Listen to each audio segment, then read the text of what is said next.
সরিষা ইলিশের এই অনবদ্য রেসিপিটি এভাবে খেয়েছেন কখনো? না খেলে একবার খেয়ে দেখবেন। আসসালামু আলাইকুম, আশা করছি সবাই অনেক ভালো আছেন। আজকের ভিডিওতে সরিষা ইলিশের অনবদ্য একটি রেসিপি নিয়ে চলে আসলাম। সরিষা ইলিশ হলেও এখানে আমি একটু ভেরিয়েশন করে নিয়েছি, যার ফলে এর টেস্ট অন্যরকম হয়েছে। তো সবার আগে আমি ইলিশ মাছটাকে কেটে নিয়েছি, আমার পছন্দ মতো সাইজ করে নিয়েছি, চাইলে ছোট বড় করা যাবে। আর এখানে আমি মাছগুলো ভালো করে ধুয়ে লবণ হলুদ মরিচ দিয়ে একটু মেখে নিয়েছি। এবার চুলায় একটি ফ্রাইং প্যান দিয়ে সেখানে তেল গরম হতে দিয়েছি, সাথে একটু লবণ দিয়েছি, এতে করে মাছটা ভাজার সময় খুব সুন্দর করে উল্টে যাবে। অনেক সময় দেখা যায় নতুন প্যান কিংবা কড়াইতে মাছ ভাজতে গেলে সহজে উল্টাইতে চায় না, একটু ভেঙে যাওয়ার চান্স থাকে। সেক্ষেত্রে তেলের মধ্যে একটু লবণ দিলে খুব সহজে মাছটা কিন্তু উল্টে যায়। তো এই প্যানটা নতুন বলে আমি একটু লবণ ছিটিয়ে দিয়েছিলাম, আর মাছগুলো খুব সুন্দর করে উল্টে গিয়েছে। আমি সবগুলা মাছ একটু লাল লাল করে ভেজে নিয়েছি। এবার মাছগুলো একটা পাত্রে রেখে আমি রান্নার যে ময় মশলাগুলো আছে সেগুলো গুছিয়ে নিচ্ছি। প্রথমে আমি পেঁয়াজ কুচি করে নিচ্ছি। সরিষা ইলিশের এই রেসিপিটাতে একটু পেঁয়াজের পরিমাণটা বেশি লাগবে, এতে করে সরিষা ইলিশ খেতে অনেক বেশি টেস্ট হবে।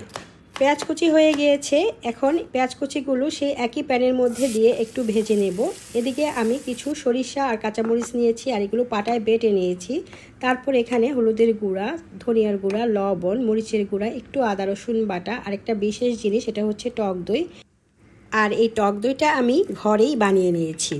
রান্নার স্বাদ বাড়াতে হলে সব ইনগ্রিডিয়েন্টস যদি একদম ফ্রেশ ব্যবহার করা যায়, তাহলে সেই রান্নাটা স্বাদ না হয়ে কিন্তু পারে না। তো সবগুলো মশলা আমি খুব ভালো করে গুলিয়ে নিয়েছি, এবং সেই যে পেঁয়াজ ভাজতে দিয়েছিলাম, পেঁয়াজটা একটু নরম হয়ে গিয়েছে, সেখানটায় আমি পুরো মশলাটাকে দিয়ে দিয়েছি, এবং একটু সময় নিয়ে চুলার আঁচ মাঝারি রেখে আমি খুব ভালো করে মশলাটাকে কষিয়ে নিয়েছি এবং কিছুক্ষণ ঢেকে রেখেছিলাম। এতে করে এই মশলাটা সুন্দরভাবে কষানো হয়েছে, সেই সাথে মশলাটা সিদ্ধ হয়েছে এবং উপরে তেল উঠে গিয়েছে।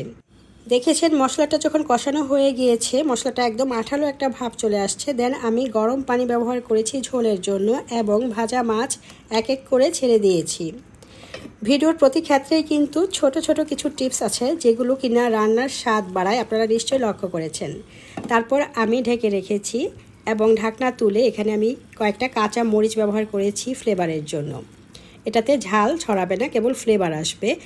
তারপর আবারও একটু ঢেকে দিয়েছিলাম। উপরে যখন তেল ছেড়ে দিয়েছে, তখন আমি ঢাকনা তুলে সার্ভ করে নিচ্ছি।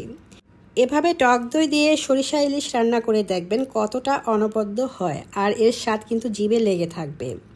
এরই মধ্যে আমি একটা রিল দেখিয়েছিলাম যে সরিষা ইলিশ দিয়ে ভাত খাচ্ছি। তো পেজের এবং ইউটিউব চ্যানেলের কিছু আপু আমার কাছ থেকে এটার রেসিপি চেয়েছিলেন, তো আজকে আমি রেসিপিটা আপনাদের সাথে দেখিয়ে দিলাম। এখন বিদায় নেওয়ার পালা। তার আগে আমি ওই যে মাছ দিয়ে একটু খেয়ে নিচ্ছি।